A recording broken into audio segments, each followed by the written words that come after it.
Paano mo nalalaman na dito ako?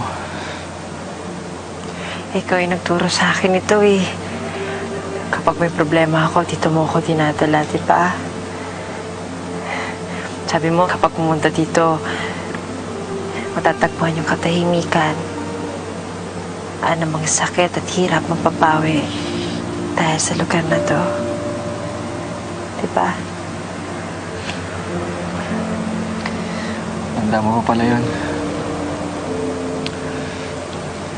Siyempre naman, best friend mo ko, di ba? Paano ko naman makakalimutan yun, Vince? Ikaw pa nga nagsabi sa akin na kung ano man, yung lungkot o yung sayang nararamdaman mo, alam mo, ganun din ako sa'yo. Alam ko kung malungkot ka o masaya ka.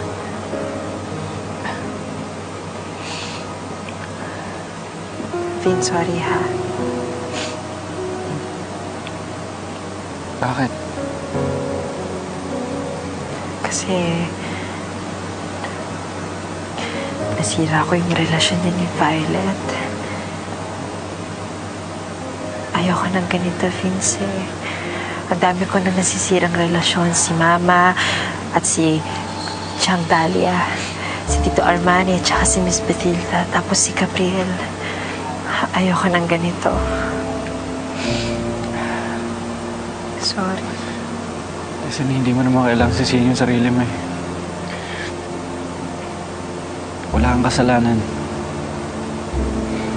Tsaka sabi ni Violet, wala ka namang ginagawa dun eh. Ha? Hindi. Ano ba sinasabi mo, Vince?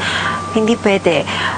Kailangan, kung kinakailangan kong kausapin si Violet, gagawin ko. Sasabihin ko na magkaibigan lang naman talaga tayo.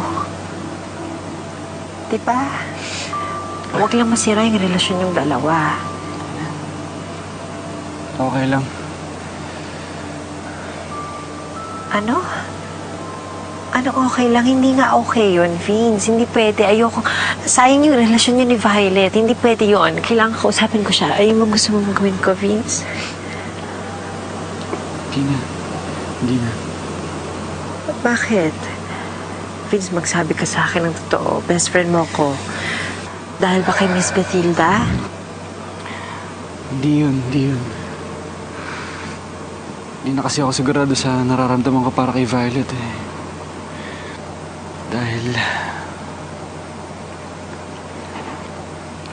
Dahil meron ng mas importanteng tao na gusto kong makasama. Gusto ko siya laging tulungan, protektahan, alagaan tsaka mahalin. Destiny, ikaw yung pinaka-importanteng tao sa buhay ko ngayon. Sasabi mo lang yan kasi best friend mo ko, diba? Hindi, Destiny. Matagal ko lang bago ni-realize kasi akala ko kaibigan lang yung turing ko sa'yo eh. Pero nagbabago yung tao. Nagbabago yung puso, yung nadarama. At ngayon sigurado na ako sa sinisigaw ng damdamin ko. Vince. Destiny, kung hayaan mo ako, gusto ko iparamdam sa'yo kung gaano kita kamahal. Vince, hindi mo deserve ang isang katulad ko. Destiny, isa ka sa pinakamabuti,